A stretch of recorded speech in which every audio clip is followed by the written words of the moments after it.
Hello friends, एक बार फिर से आपका स्वागत है आपके अपने इस यूट्यूब चैनल टिप्स गुरु में। दोस्तों, जैसे कि आप जानते हैं, आप में से काफ़ी ऐसे स्टूडेंट्स हैं जो अभी जून 2022 टर्म एंड एग्जामिनेशंस के लिए अपीयर करेंगे और इग्नू की तरफ से आपके हॉल टिकट्स 19 जुलाई देर रात जारी कर दिए गए थे। उसी टाइम पे दोस्तों मैंने आपको एक वीडियो के माध्यम से इसके बारे में कंप्लीट जानकारी दे दी थी, लेकिन फिर भी आप में से काफ़ी ऐसे स्टूडेंट्स हैं जिन्हें अपने हॉल टिकट्स डाउनलोड करने में बहुत सी प्रॉब्लम्स फेस करनी पड़ रही हैं और काफ़ी ऐसे स्टूडेंट्स हैं जो कि अभी तक भी अपना हॉल टिकट्स डाउनलोड नहीं कर पाए। तो दोस्तों, आपको अपना हॉल टिकट डाउनलोड करने के लिए जो भी प्रॉब्लम्स फेस करनी पड़ रही हैं उनका सॉल्यूशन मैं देने वाला हूं। इसके अलावा आज का वीडियो बनाने के पीछे एक और नया मकसद ये है दोस्तों कि इग्नू की तरफ से आपके हॉल टिकट में जो टर्म्स कंडीशंस लिखी जाती हैं, जो भी इंस्ट्रक्शंस लिखे जाते हैं, उनमें काफ़ी चेंजेस किए गए हैं और कुछ ऐसे भी चेंजेस हैं जिनकी वजह से आपका रिजल्ट डिक्लेयर नहीं किया जाएगा। देखने के लिए तो ये कंडीशंस, ये जो इंस्ट्रक्शंस दिए गए हैं काफ़ी नॉर्मल है, लेकिन अगर आप इन्हें मिस कर देते हैं और उसी टाइप की गलती कर देते हैं तो आपके रिजल्ट डिक्लेयर नहीं किए जाएंगे। इसलिए दोस्तों, आज की वीडियो में मैं ये कंप्लीट सॉल्यूशन आप सभी स्टूडेंट्स के लिए लेके आया हूँ और जो भी स्टूडेंट्स वीडियो देखने के बावजूद भी अपना हॉल टिकट्स डाउनलोड नहीं कर पाएंगे, उन सभी के लिए आज की वीडियो में एक बहुत ही बड़ा सॉल्यूशन है। मेरी तरफ से एक छोटा सा ऑफर है जिससे कि आप अपनी हॉल टिकट्स यूँ चुटकियों में ही डाउनलोड कर पाएंगे। सो दोस्तों, आप अपना हॉल टिकट डाउनलोड करने के लिए इग्नू की जो ऑफिशियल वेबसाइट है, यहाँ पे अलर्ट्स के सेक्शन में लिंक दिया हुआ है और न्यूज़ एंड अनाउंसमेंट्स में भी फिर से वही लिंक दे दिया गया। आप दोनों में से किसी भी एक लिंक को क्लिक करके और नेक्स्ट पेज में आ जाएंगे। आपके सामने कुछ इस टाइप का पेज ओपन होगा। आपके हॉल टिकट के लिए भी इग्नू की तरफ से इस बार अलग अलग दो लिंक दिए हुए हैं। आप जैसा देख पा रहे हैं, click here for main link या फिर क्लिक हेयर फॉर अल्टरनेट या सेकेंडरी लिंक। आप दोनों में से किसी भी एक लिंक को क्लिक करके और नेक्स्ट पेज में आ जाएंगे। दोस्तों, कभी कभी ये दोनों ही लिंक काम नहीं करते हैं और कभी कभी ये दोनों ही लिंक काम करने लगते हैं, तो आप अपना कोई भी एक लिंक क्लिक करके और थोड़ा सा वेट कर लीजिए।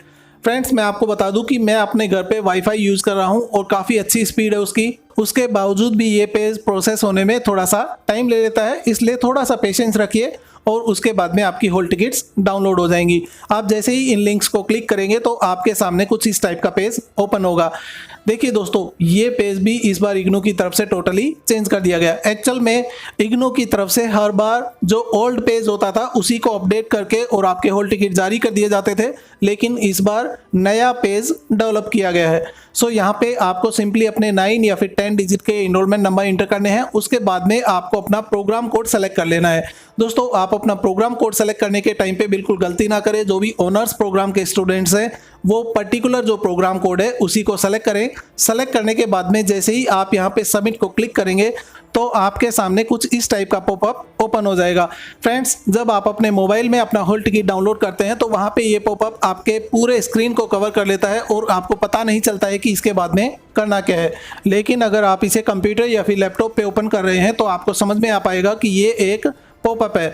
दोस्तों, यहाँ पे सबसे पहला जो पॉइंट दिया हुआ है वही सबसे बड़ा पॉइंट है। इसमें बताया हुआ है कि काफ़ी ऐसे स्टूडेंट्स हैं जिनके इनरोलमेंट नंबर 10 डिजिट्स के बजाय 9 डिजिट्स के होते हैं, तो आप उसे 10 डिजिट का बनाने के लिए उसके स्टार्टिंग में 0 ऐड कर देते हैं।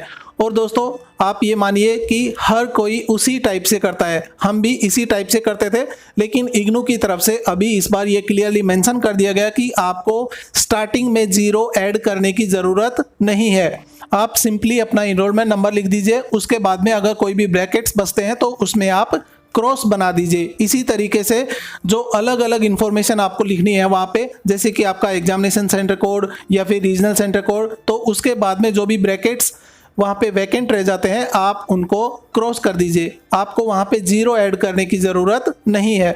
अदरवाइज़ आपका यहाँ पे जो एम्बिग्यूटी की वजह से या फिर आपका इनकरेक्ट इनरोलमेंट नंबर मान लिए जाएंगे, जिसकी वजह से आपका रिजल्ट होल्ड रखा जा सकता है।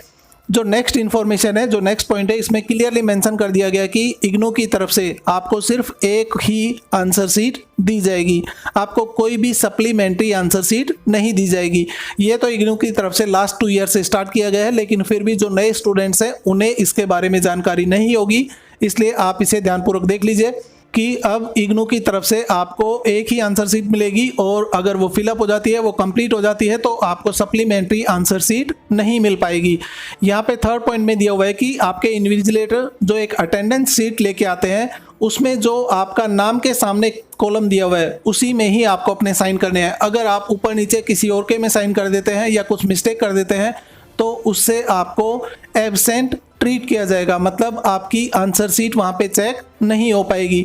इसलिए आप इन सभी बातों का भी ध्यान रखें।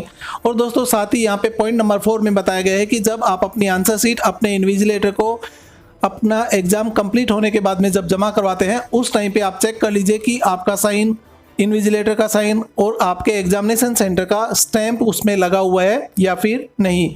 इसके अलावा दोस्तों पॉइंट नंबर 5 में बताया गया है कि कोविड-19 की वजह से काफ़ी ऐसे स्टूडेंट्स हैं जिनके एग्जामिनेशन सेंटर्स को चेंज किया गया है, तो अभी जो एग्जामिनेशन सेंटर आपको अलॉट कर दिया गया वही आपका एग्जामिनेशन सेंटर रहने वाला है। आपके एग्जामिनेशन सेंटर को किसी भी कंडीशन में चेंज नहीं किया जाएगा। इसके बाद में यहाँ पे कुछ ये अनऑथराइज मटेरियल्स के नाम लिखे हुए हैं कि आपको अपने एग्जामिनेशंस के लिए ये सब लेकर नहीं जाना है।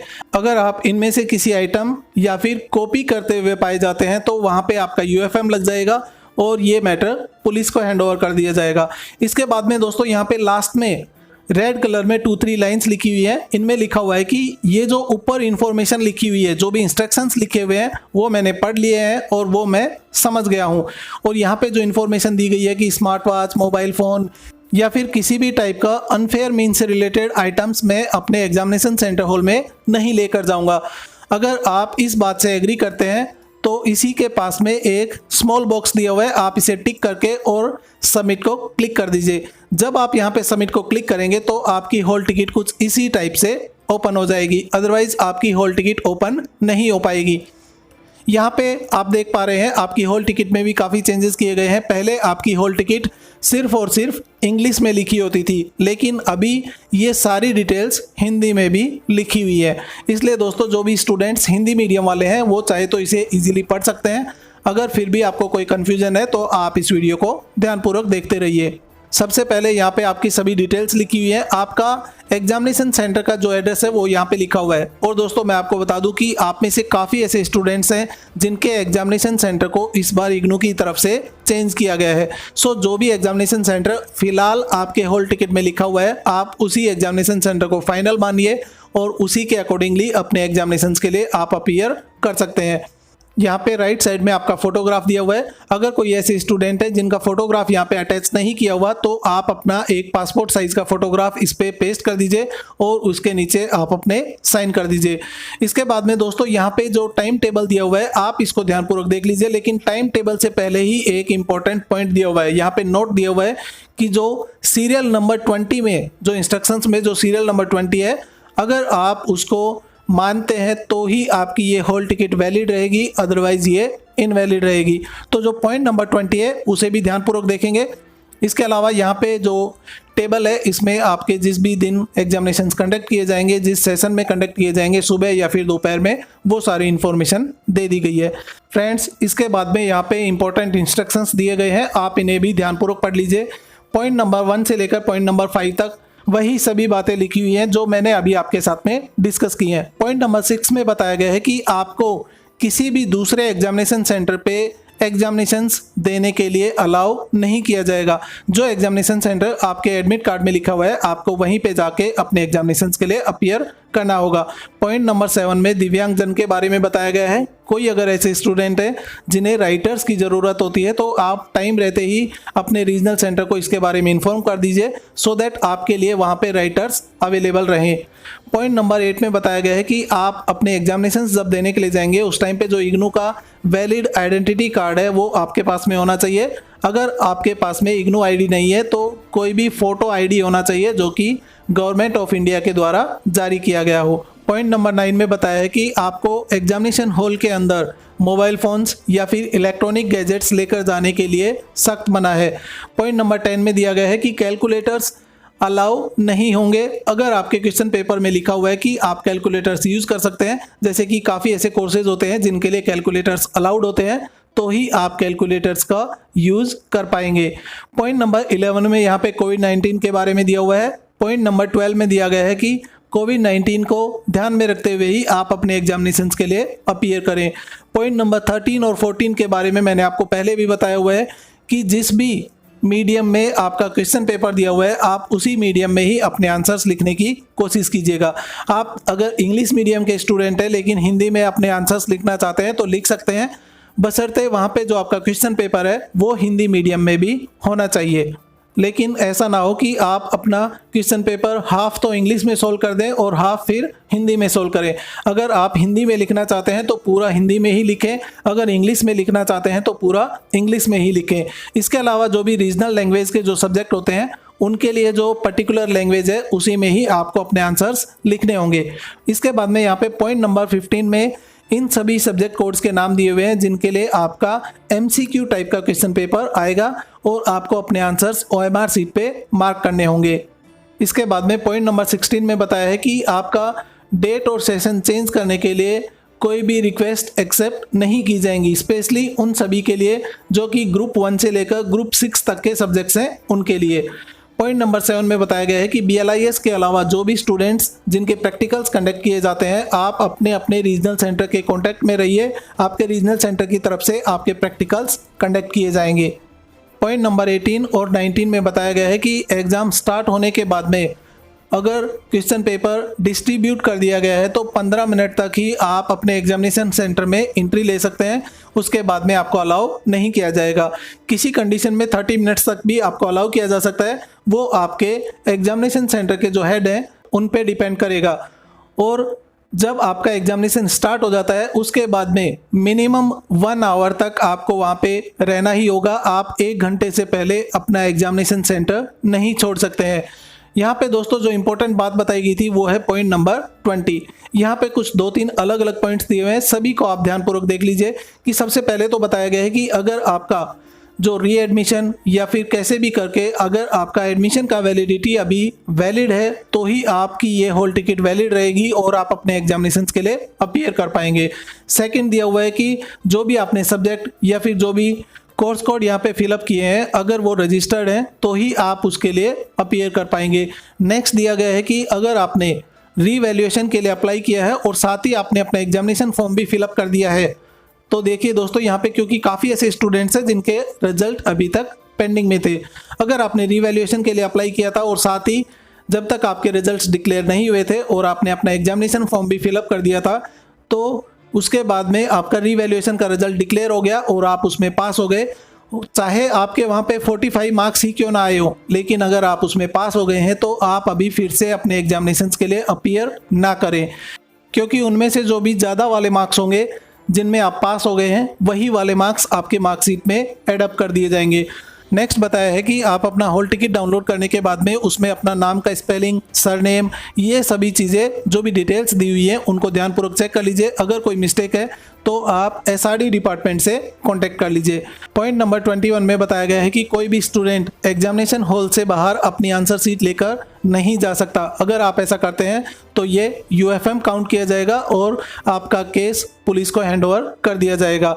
नेक्स्ट पॉइंट में इम्पर्सनेशन के बारे में बताया है। काफ़ी बार आपने देखा होगा कि कोई ऐसे लोग रहते हैं जो किसी और के जगह पे अपने एग्जामिनेशंस के लिए अपीयर कर रहे होते हैं। तो दोस्तों अगर आप ऐसा कर रहे हैं तो ये भी पुलिस को रिपोर्ट कर दिया जाएगा और आपको वहाँ पे गिरफ्तार करवाया जा सकता है। पॉइंट नंबर जो 23 है, जो लास्ट पॉइंट है, इसमें बताया गया है कि आप अपने हॉल टिकट की एक कॉपी अपने पास में सुरक्षित रखें फ्यूचर रेफरेंस के लिए। काफ़ी बार ऐसा होता है दोस्तों कि अगर आपके रिजल्ट्स डिक्लेयर नहीं हुए हैं या फिर कोई और रीज़न है तो उस टाइम पे आपसे आपकी हॉल टिकट मांगी जाती है, तो इसलिए आप अपनी हॉल टिकट को अपने पास में सुरक्षित रखें। सो फ्रेंड्स, अभी वीडियो का लास्ट आ गया है और मैंने स्टार्टिंग में ही आपको बताया था कि वीडियो के लास्ट में आप सभी के लिए एक छोटी सी गुड न्यूज़ होगी मेरी तरफ से। तो दोस्तों मैं आपको बता दूं कि अगर आप में से कोई ऐसे स्टूडेंट हैं जो अभी भी अपना हॉल टिकट डाउनलोड नहीं कर पा रहे हैं तो आप सभी स्टूडेंट्स मुझसे व्हाट्सएप पे कांटेक्ट कर लीजिए। आप वहां पे अपने इनरोलमेंट नंबर और अपना प्रोग्राम कोड ड्रॉप कर दीजिए। आपके हॉल टिकट की PDF डाउनलोड करके और आपको फॉरवर्ड कर दी जाएगी। दोस्तों आज की वीडियो में इतना ही। आशा करता हूँ कि आपने ये सभी पॉइंट्स काफ़ी ध्यानपूर्वक देखे होंगे और आप फ्यूचर में इस टाइप की कोई भी गलती नहीं करेंगे। दोस्तों अगर वीडियो पसंद आई है तो वीडियो को लाइक कर दीजिए, लाइक करने के साथ साथ मैक्सिमम शेयर कर दीजिएगा। अगर इसके अलावा आपके कोई भी कन्फ्यूजन्स है तो आप वीडियो के कमेंट बॉक्स में कमेंट करके ज़रूर पूछ सकते हैं। दोस्तों आप अगर हमारे यूट्यूब चैनल पे फर्स्ट टाइम विजिट कर रहे हैं तो चैनल को सब्सक्राइब कर लीजिए, सब्सक्राइब करके पास में नोटिफिकेशन बेल आइकन को प्रेस करना ना भूलें। Thank you friends, thanks for watching, have a good day ahead.